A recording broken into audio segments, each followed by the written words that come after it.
Hey everyone, how's it going? Welcome to the NoDQ.com live recap of the 2021 SummerSlam pay-per-view from Las Vegas, Nevada, Allegiant Stadium. 50,000 people in attendance for this show, or close to 50,000. WWE, of course, as they do, they announced the attendance a little bit higher than what it actually is. I'm going to get right to this because it's past midnight, and unfortunately, we're back to the long-ass pay-per-views. This one, not counting the kickoff, clocked in at just over 4 hours. James sent in a $5 super chat. He says, it's after midnight here in Boston. We have a hurricane on the way. I'm going to bed. SummerSlam had high peaks and low dips. Overall, a great, solid pay-per-view. That comes from James.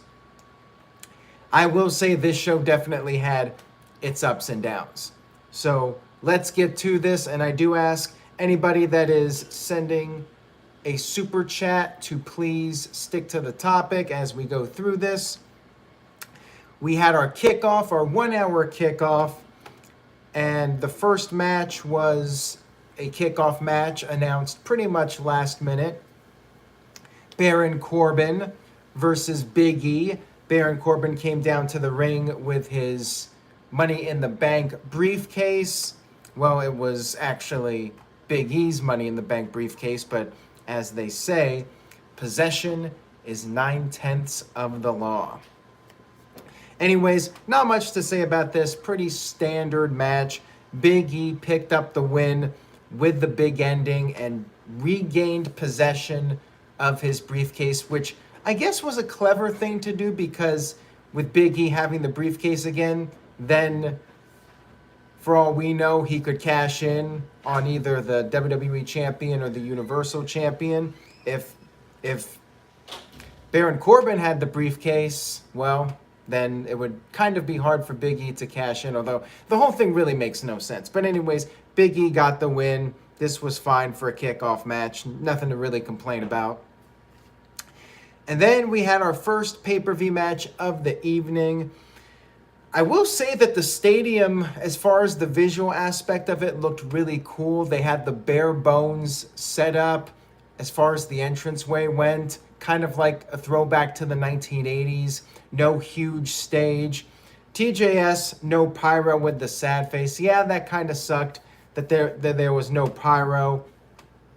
But I do like the whole setup with the stadium and the usage of the graphics and everything. And just the feel of it, I liked.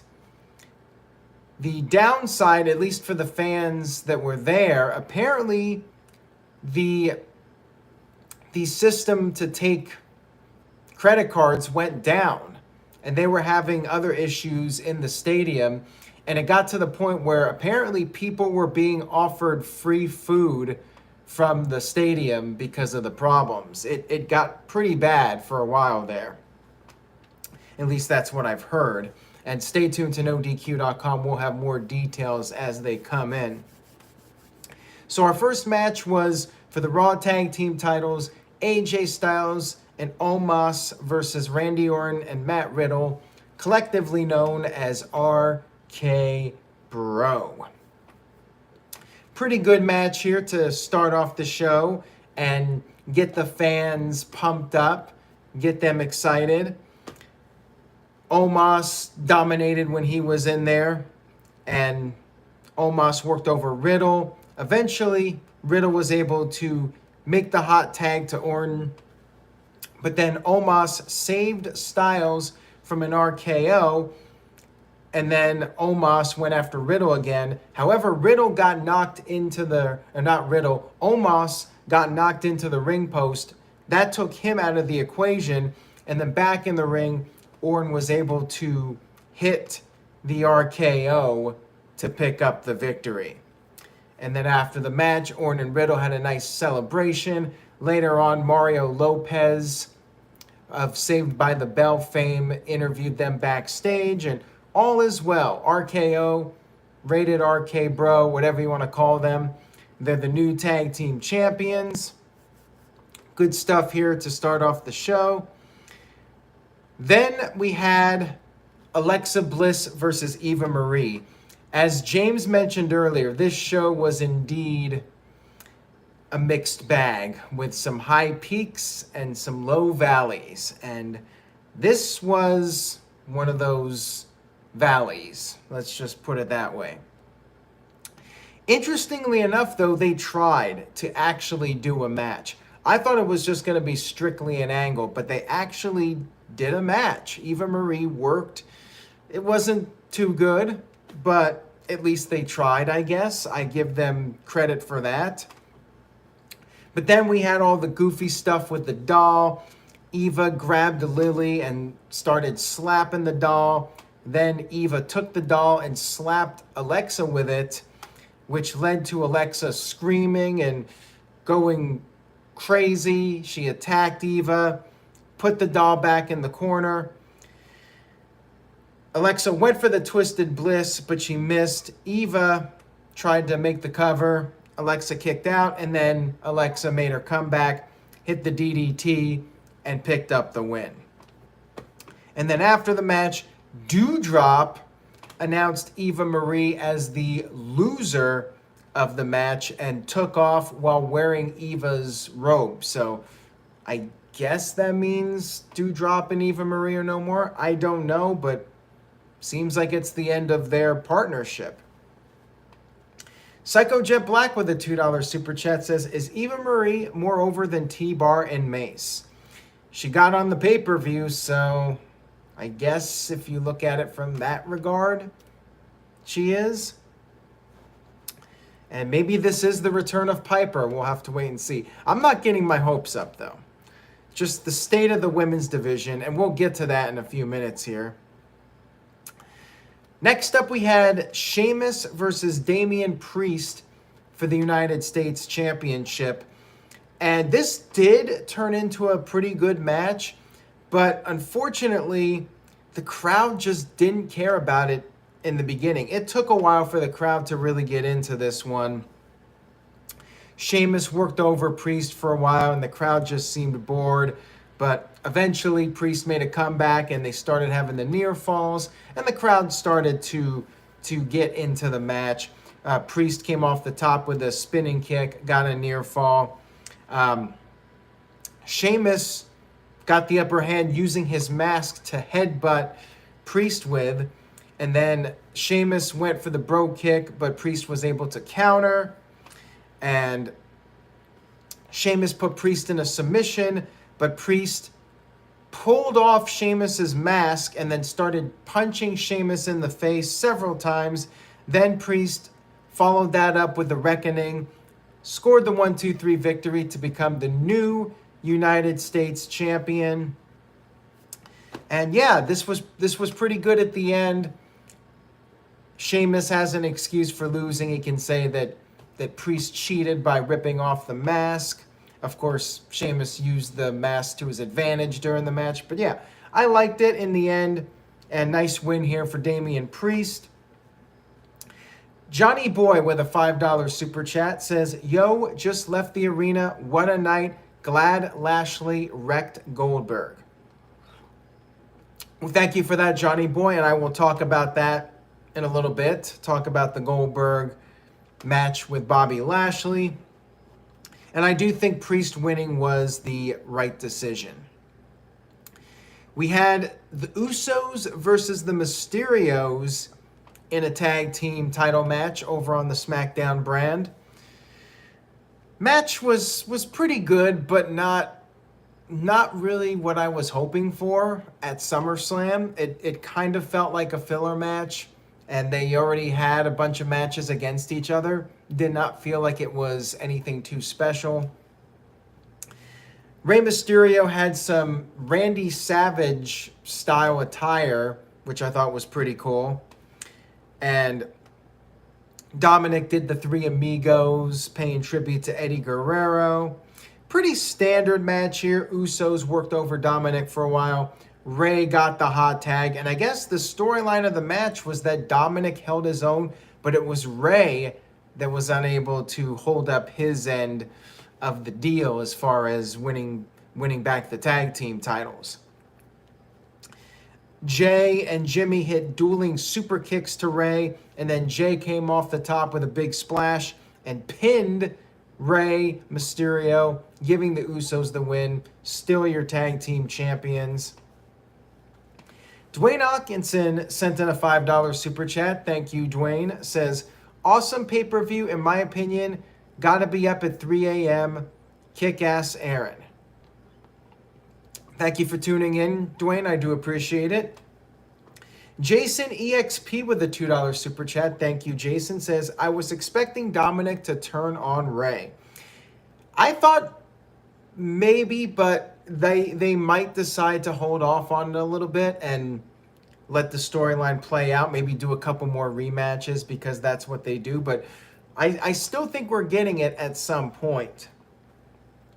Psycho Jet Black with a $2 super chat. Thank you for that. Says, Usos are more entertaining than the Young Bucks. Well, I mean, everybody's got their own opinion. Not going to say I agree or disagree with you, but some people will definitely agree with you and some people will disagree with that. Let's just say they're both entertaining. Moving on here, we had what was supposed to be Sasha Banks challenging Bianca Belair for the Smackdown Women's title. So if you guys have been following No DQ over the past week or so, you know that something's going on with Sasha. She wasn't at the live events last weekend, and she wasn't on SmackDown. And people were speculating about her status for the pay-per-view. WWE was still promoting it, which made people think, oh, the dirt sheets are just speculating without any real insight or knowledge about the situation. But as it turns out, WWE did in fact falsely promote this match, even though there were reports that Sasha Banks was not going to be there. WWE still advertised the match right up to the very last second. So before this match, you had Rick Boogs do his introduction for Shinsuke Nakamura. And then Nakamura came out there and the two of them had their big celebration with Pat McAfee, which was just total time filler. And at this point, I'm like, okay, something must be going on here with the SmackDown Women's title match. Otherwise, there's really no point in doing this whatsoever. Nakamura didn't even have a match. It was just him coming out there and having the entrance. So yeah, Bianca Belair comes to the ring, and then the announcer says that Sasha Banks is unable to compete. And then it was revealed that Carmella would be the new opponent for Bianca Belair. As you can imagine, people were not happy with this. People were very upset, and I felt like we were going to have like a possible riot situation here. Maybe the CM Punk chants would have returned. Maybe we would have had the fans start hijacking the show with other chants. But all of a sudden, as soon as Carmella got in the ring, Becky Lynch's music hit. And the man came around again. Becky Lynch is back. Crowd went absolutely nuts for this. Becky came to the ring, and she had a t-shirt that said, "The man is back in Vegas." Crowd was loving this.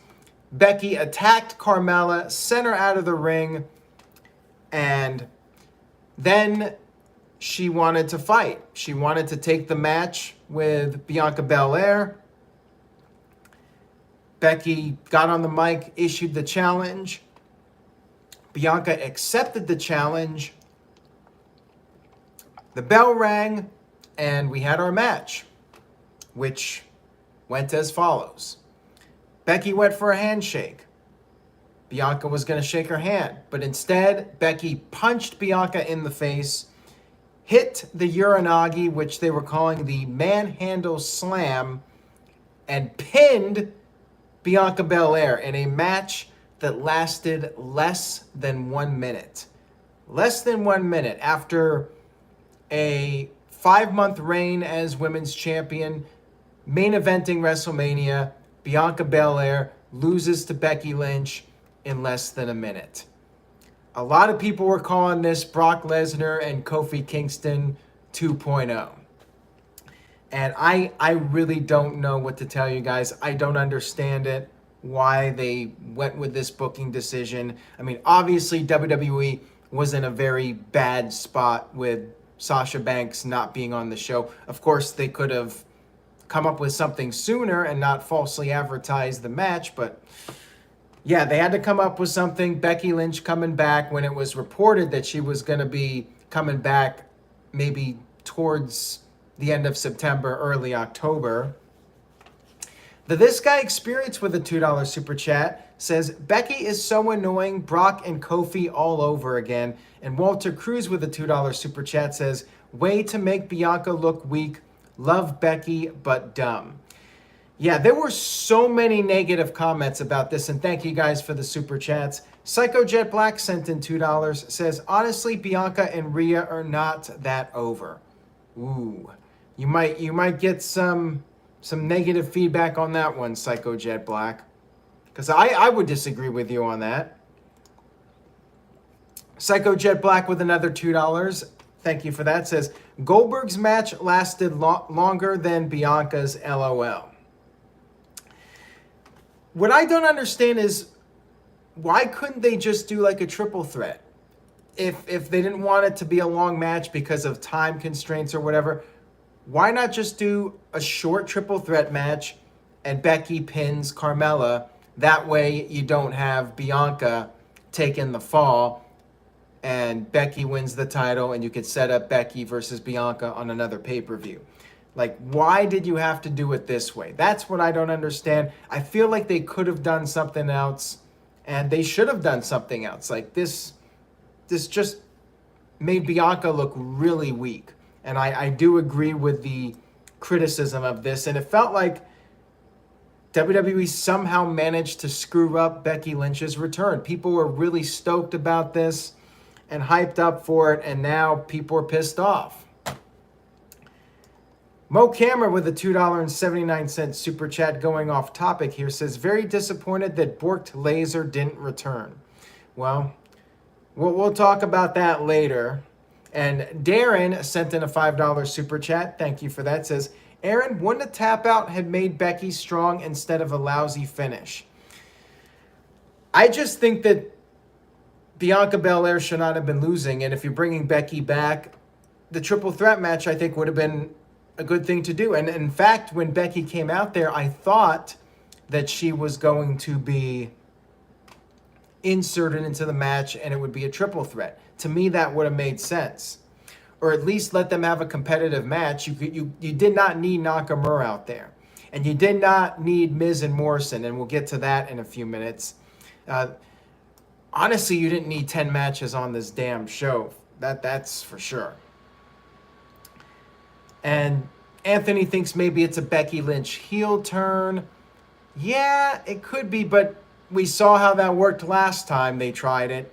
Did not go over so well. Although maybe they think if she's a heel, people just cheer more. I don't know. Maybe she pairs up with Rollins and they become a power couple. We'll see. We'll see if they decide to turn Becky heel, but I think that's going to be a tough task to get people to boo her. We'll be talking more about this, I'm sure, in the coming days and weeks. Very interesting decision by WWE to have Becky Lynch beat Bianca in less than a minute. Let's move on here. We had Drew McIntyre versus Jinder Mahal, and coming off of that, I'm like, oh man, are you really trying to get the crowd down on this show? Like, Jinder Mahal, after that, Jinder Mahal's the last person I want to be seeing on my TV screen. Now, fortunately, this was a short match. On the downside, it was a nothing match. It was like a 2-minute match. I felt like the entrances were probably longer than the actual match. Like, why did we even need this on pay-per-view? I guess Drew had to get his big moment in the stadium, but we really did not need this match on pay-per-view. when you have a lot of other significantly stronger matches on the card. Roberto Bravo with a $5 super chat says, "Summer shit." Well, thank you for that, Roberto. And Socially Outcasted said, "Drew is finished. Where does he go from here?" Well, he did not lose to Jinder Mahal, so he's not quite finished, and you can still move him to SmackDown. The draft will help him. I do think the draft will help Drew either get him over to SmackDown or get somebody new to face him on Raw. Anyways, yeah, Mahal and McIntyre, not much to it. Very standard Raw TV match. McIntyre won with the Claymore. Match was about 2 minutes. Veer and Shanky ran down after the match, and Mahal was down and out. They were trying to help him, and Drew McIntyre grabbed his sword and chased them out of the ring and even tried to decapitate one of them with the sword, which just was quite ridiculous. The whole thing was dumb. Did not need to be on the pay-per-view. Before this, we also had Gable Steveson, the Olympic gold medalist, and Tamira is her name, Mensah Stock, the other Olympic gold medalist that they had out there. There were 2 of them. They came out before the match and just waved to the fans and all that stuff. So, you know, we knew Steveson was going to be there because he was tweeting about it. And that's fine. You know, both of them are fresh off their Olympic wins, so makes sense for them to be there. Psycho Jet Black with the $2 super chat, thank you for that, says, "Veer, Shanky versus Mason T-Bar in an Iron Man tag team match." Aha, you got jokes, Psycho Jet Black. I'm too tired for these jokes, man. Don't even play around with that idea because they just might do it.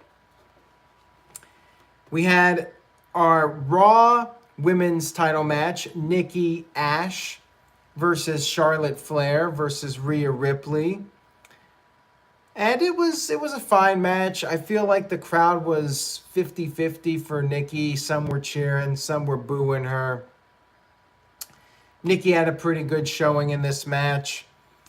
She had a crossbody off the top rope to the outside on Charlotte and Rippy. Nikki and Rippy. There you go. There can be a new gimmick for Rhea Ripley. She can become almost a superhero, and she'll be Nippy Ripley or something like that. Anyways, back in the ring, Nikki and Rhea tried to hit a vertical suplex to Charlotte, but Charlotte was able to counter out of that and DDT both of them. And then Charlotte did a twisting moonsault to the outside onto both Nikki and Rhea. Charlotte was in control at this point. She put on the figure 8 on Rhea, but Nikki was able to break up the submission. And then Charlotte got the figure 8 on Nikki, and Nikki tapped out, giving Charlotte her, 12th, 13th title? I don't even know at this point, but I mean, I picked Charlotte to win. I'm not really surprised that Charlotte gets yet another championship win. They're going to try to make her the female Ric Flair. She'll probably hit 17 title wins before it's all over. Match was fine. Johnny Boy with a $5 super chat. Thank you for that, Johnny. Says, "Just left the arena. What a show. Glad Goldberg got squashed." You're not the only one that feels that way based off of the feedback that I've read. And where does Nikki go from here? Like, they got to turn her heel. This superhero gimmick is not working. Maybe do the superhero, but have her as a heel. Like, you gotta do something different with her at this point and change things up. Because what they're doing right now is not working. And clearly they know it's not working because, well, she lost the title. Next up, we had Edge versus Seth Rollins. Edge made his entrance similar to what we saw with the Brood back in the day. We had the old Brood / Gangrel music. We had a platform that Edge rose out of. You had the flames. You had the whole 9 yards. And I thought this was really cool. I love the entrance, and I know people think, well, his current theme is what the fans pop for and react to. They did it right here because they did the first half of the entrance with the Brood and all the fire and the effects and everything, and then they switched over to Edge's regular music and entrance. I thought that was a really good idea. Very well done. And the match itself, I would say this was the first match on this show that felt like a major pay-per-view match. This guy Experience sent in a $2 super chat regarding Nikki, saying, waste of another Money in the Bank winner, good morning. Yeah, it's technically Sunday now. As it turns out, even though SummerSlam was on a Saturday, I am doing the recap on a Sunday. Go figure. Match started off pretty slow, and you knew going in it was going to be a long match. It's Edge's style, Rollins' style, quite frankly, too. Start off slow and build up as it goes on. Rollins almost took a count out at one point. He got frustrated. They fought on the outside, and Rollins started turning up the aggression. He bashed Edge's head repeatedly into the steel steps and worked over Edge for a while, and then they were both on the top rope. Edge hit a super neck breaker off the top, but was unable to make the cover. I like that. I like having a moment where the move is so impactful that no cover can even be made. So often we just get these constant near falls. I like when they actually hit a big move, but nobody can make the cover. I like when they do that every now and then. And the match continued. After that, Rollins did his superplex into the Falcon Arrow, got a near fall. Rollins kept trying to hit the stop. He went for it, he missed, and then he attempted the pedigree, but Edge was able to counter that. Rollins then attempted the stop on the apron, but missed, and then Edge speared Rollins on the outside of the ring, or speared him to the outside of the ring, just like what Big E does all the time with the spear to the outside. And then back in the ring, Edge went for another spear, but Rollins turned it into a pedigree. Edge kicked out of that. Rollins went for a corkscrew moonsault, but Edge was able to move out of the way, and then he hit the spear, and you thought the match was over, but nope. Rollins kicked out of it. Edge countered the stomp again, got the execution on. Rollins was able to break out of that, but then Edge got on the crossface. Rollins got out of that, but then Edge just started, he did what Rollins did earlier, smashing his head repeatedly into the mat, and then Edge put on a sleeper hold, and Rollins tapped out. Match was damn good. I really enjoyed it. Definitely picked things up. The show had pretty much gone off a cliff, but these guys got it back on the right track. This is definitely a match worth watching if you did not see SummerSlam. Psycho Jet Black with the $2 super chat says, WWE should do Lashley versus Edge, spear versus spear. They may end up doing it before it's all said and done. Would not surprise me if we get that at some point. Maybe Edge goes back to Raw during the draft. At least with the draft, we'll have some matchups change, and it'll give some guys a second chance, some gals a third chance. But at least with the draft, it will freshen things up for the short term. Of course, we know that 6 months in, things get stale again, but that's just how the cookie crumbles in WWE. We had our second to last match, which was for the WWE Championship. Bobby Lashley versus Bill Goldberg for the WWE title. But before the match, a couple things we got to talk about real quick here. Miz and Morrison were in the ring to show off their new Dripstick 2000, but they could not find it. And as it turns out, Xavier Woods stole the Dripstick 2000. And he did a survey. He did a Scott Hall style survey. Wanted to know if the people wanted to see Miz and Morrison get soaked. And I guess they did. So that's what happened. Xavier Woods sprayed Miz and Morrison with the Dripstick 2000. Waste of time. But I guess you had to get these guys on the show.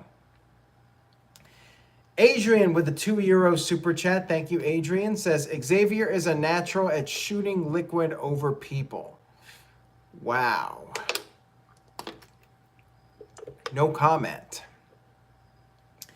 Maud W says, God, even my little cousins who are like 9 and 10 said this is cringy.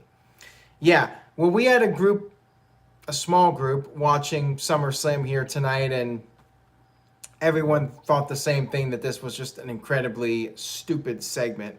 And the crowd in Las Vegas did not care about it at all. So, yeah, they could have cut this and maybe done a longer match with Becky Lynch and Bianca Belair. Why do you need everybody on the card? I just don't get it. Like, let's make the shows a little bit shorter, please. Psycho Jet Black with the $2 super chat says, Miz and Morrison are there to entertain Vince. Yeah, that's pretty much the only people that are being entertained. Vince, Bruce Pritchard, Kevin Dunn. Ultimately, the people that are in charge of what we see on television are the ones that find it entertaining. As Clint Sheldon says in the chat, it's Vince's slapstick comedy. And the other announcement is that the 2022 edition of Money in the Bank will be right back at Allegiant Stadium in Las Vegas. Yes, they're coming back to Vegas.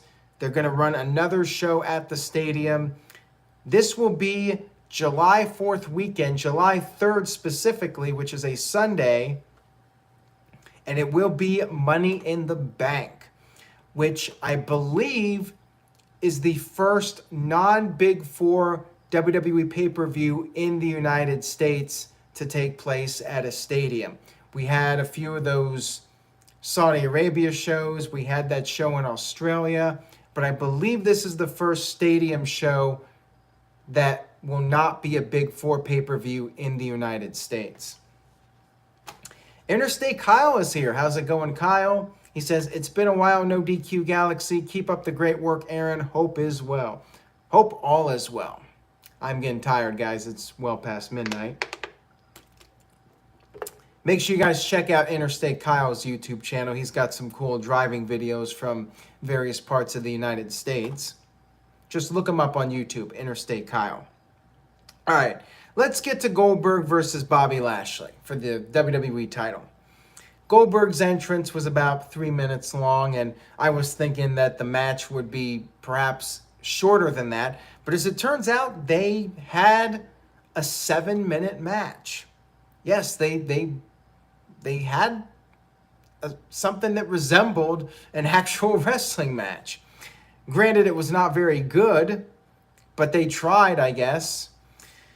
Goldberg actually busted out a few different moves. He had a shoulder tackle. He power slammed Lashley. He picked up Lashley, who was on the top rope, and almost dropped Lashley on his head. But he tried. I mean, I'll give Goldberg credit for trying to work a regular match instead of spear, jackhammer.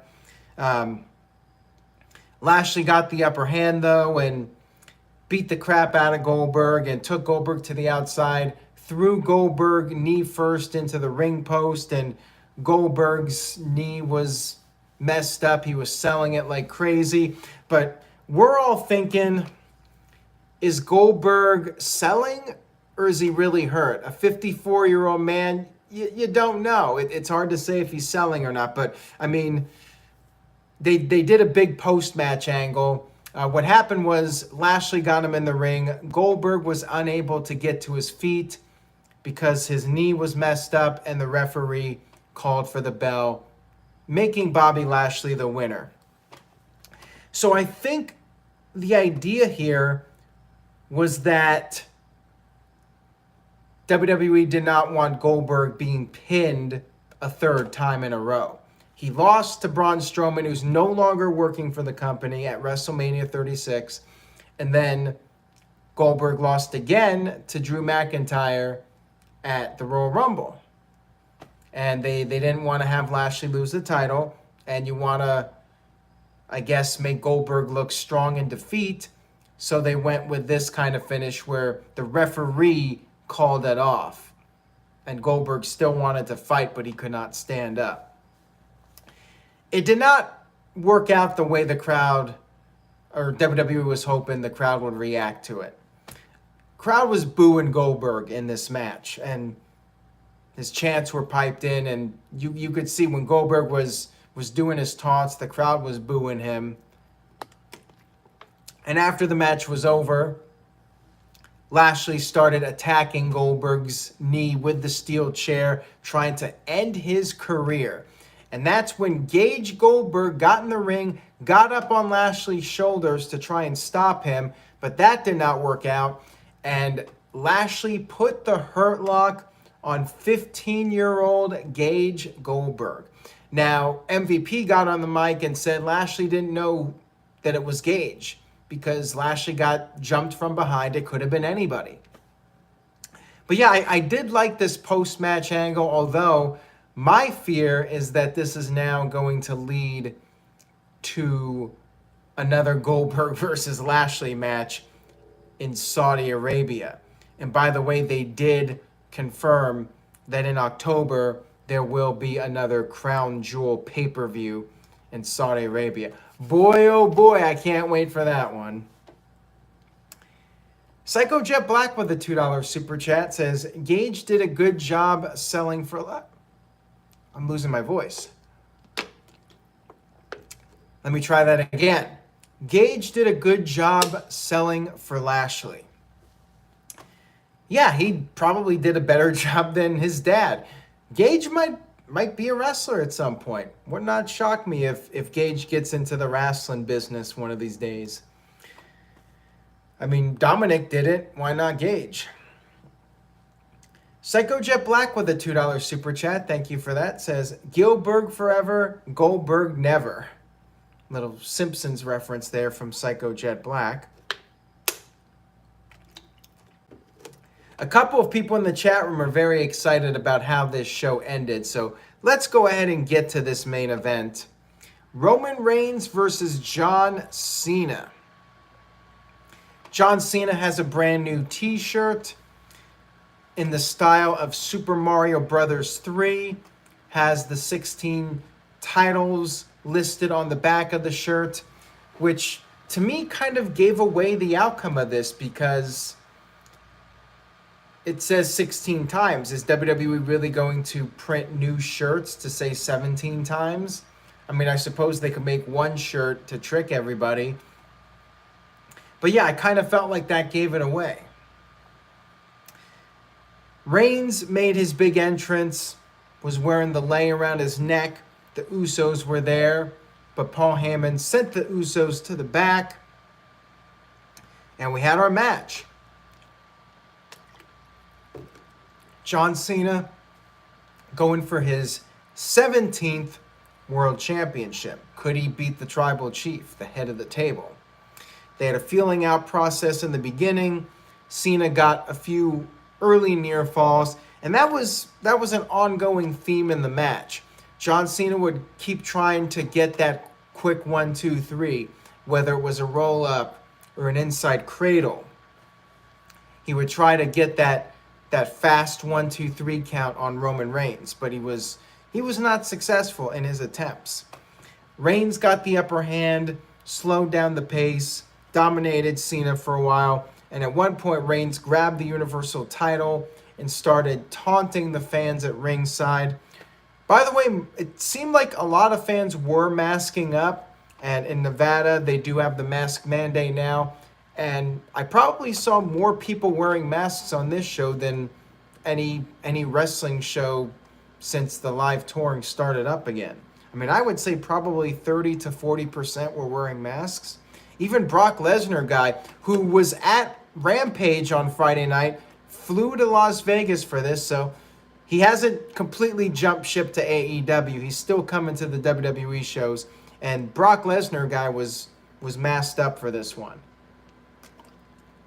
Anyways, back to the match. Cena attempted an AA, but Reigns countered that, hit a DDT, and then Reigns started trash talking. He said into the camera, "Hollywood, I apologize, but I'm gonna hurt this man." Reigns was great here, and Cena kept trying to get that quick win. Eventually, Cena made his big comeback, hit the 5-knuckle shuffle. He hit the AA, but Reigns kicked out of it. Literally at the last split moment, Reigns does a great job kicking out at the very last split second. And then Cena put on the STF, but Reigns was able to get to the rope. Then they ended up on the outside of the ring. Cena gave Reigns an AA through the announce table, got Reigns back in the ring, but Reigns kicked out once again. Cena went for another AA, but Reigns hit the Superman punch. Cena kicked out of that. Reigns was going for the spear. However, Reigns missed the spear, went into the ring post. Cena got Reigns up on the second rope, hit a super attitude adjustment, but Reigns, once again, last split second, kicked out before the 3 count. Crowd was going crazy at this point. Reigns was on the verge of losing. Cena, what else could he do? He did Reigns' taunt and went for a spear. So Cena did what the heels always do before they lose. The heels get too cocky. They go for their opponent's finisher, and it backfires. Cena went for Reigns' finisher, and it backfired on him. Reigns countered with a Superman punch. They kept exchanging blows, but then Reigns hit 2 more Superman punches and then pinned Cena with a spear and had his big celebration. Roman Reigns conquering John Cena, standing tall, and just when you thought the show was over, Brock Lesnar's music hit. Big surprise at the end. Brock Lesnar making his return with his new look. He had the beard and the ponytail on the back, so he didn't cut his hair, shave, or anything. He just came out there. Viking Brock Lesnar has arrived. Babyface Brock Lesnar got in the ring to confront Roman Reigns. Paul Heyman was there, not knowing what the hell to do. And after a brief stare down, you had Reigns back off and leave the ring with his championship. Hell of a main event. Main event was great. And Brock Lesnar coming out was a big surprise. I was not expecting to see Brock Lesnar on this show. Becky Lynch, I thought there was a decent shot she would appear. But Brock Lesnar caught me off guard. And I'm very curious to see when they're going to do this match. If they're going to do it at the next pay-per-view. If it's going to be Finn Balor versus Reigns. And then Brock's going to come back for Saudi Arabia. That seems to be more likely. Walter Cruz with a $2 super chat says, Lesnar should have come out after Lashley's fight. Well, it looks like we're going to have to wait just a little bit longer for Brock Lesnar versus Bobby Lashley. Maybe Roman beats Lashley in Saudi Arabia and Lashley and Lesnar can have their match at Survivor Series. Maybe Lesnar goes over to Raw after the Saudi Arabia pay-per-view. The Game is on 100 with a $5 super chat. Thank you for that. Says, WWE put AEW in their place with Becky and Brock returning to make the CM Punk return look like shit. Goldberg Lashley 2, Cena new shirt mocked Punk's shirt. Yeah, that's right. Several people pointed out that the Super Mario 3 style shirt was actually done for CM Punk several years ago. Very interesting that they would do that. All in all, SummerSlam was very much a mixed bag. Psycho Jet Black with a $2 super chat says, Lesnar versus Reigns for custody of Heyman ladder match. Man, you got the joke, Psycho Jet Black. But yeah, Seriously, though, I'm looking forward to Lesnar and Reigns with Lesnar as the babyface. He was totally playing up to the crowd, clearly a babyface, and it'll be interesting to see where Paul Heyman's allegiance goes. Will he go with Reigns? Will he go with Lesnar? We'll have to wait and see. So SummerSlam, really a two-match show. The main event delivered. Edge versus Seth Rollins delivered. Brock Lesnar appearing was a cool surprise. Becky Lynch should have been a really fun moment, but the way she beat Bianca Belair left a bad taste in the mouths of a lot of people. So I'm not even sure how to rank this show. It was too long, for one thing. Over 4 hours, and then you include the kickoff. Too damn long. Should have been an hour shorter. Trim the fat a little bit. You did not need Drew versus Jinder Mahal. Quite frankly, you did not need the Raw Women's title match with the lackluster build-up. You really did not need the Mysterios versus the Usos. They could have cut out 3 matches from this show, and that alone would have made it an easier show to sit through. Caleb Jacobs with a C+, Aaron Anderson with a B+, Psycho Jet Black with a B, Dasher Gamer with an A, Walter Cruz C+, Atomic Cody C-, Adrian with a C, Jose Garza with a B-, Israel Diaz with a C, Calvin Bowman with a B-, and the Game is on 100 with a C+. MVP Kev with a B-. I think I am going to go with a B-, maybe a C+. As far as a 1 out of 10, if I'm going to recommend the show, I would give it maybe a 6 or a 7. I think that the 2 matches I mentioned, the main event, Seth Rollins versus Edge, those are definitely worthy of watching. They are worthy of being discussed with the better SummerSlam matches in history. This was not one of the best SummerSlam pay-per-views, though. Definitely middle of the road for me. Psycho Jet Black with the $2 super chat says, who had the better match, Jinder Mahal or Eva Marie? I mean, probably Jinder Mahal and Drew McIntyre. It was short. It was not that bad, but it was not really good either. It was just a 2-minute Raw match. That's really all it was. It did not need to be on the pay-per-view. Last year's SummerSlam was a better show. You didn't have the fans, but last year's SummerSlam, I felt, was a stronger pay-per-view as far as the quality of the show goes. This year you had the fans, but it was a very long show and some questionable booking decisions, especially with Becky Lynch beating Bianca Belair in about 30 seconds or whatever it was. Gary Joe says this show really needed to execute because of what AEW did last night, but me personally, this show felt horrific, to be honest. Poor Bianca, poor Nikki, so much for building new stars. C+ show. Yeah. Well, at least Brock Lesnar's back, so you got that. You got Becky back, and we'll see if they turn her heel or what's going to happen with her. We'll see. Anyways, guys, thank you so much for tuning in. Late night. It's past 1 o'clock now, so I'm heading out for the evening. We're going to talk more about this throughout the week. I got the Raw live stream. We got Dynamite coming up. No DQ review. Subscribe. Tell a friend. Spread the word about NoDQ.com and the YouTube channel. And I will see you guys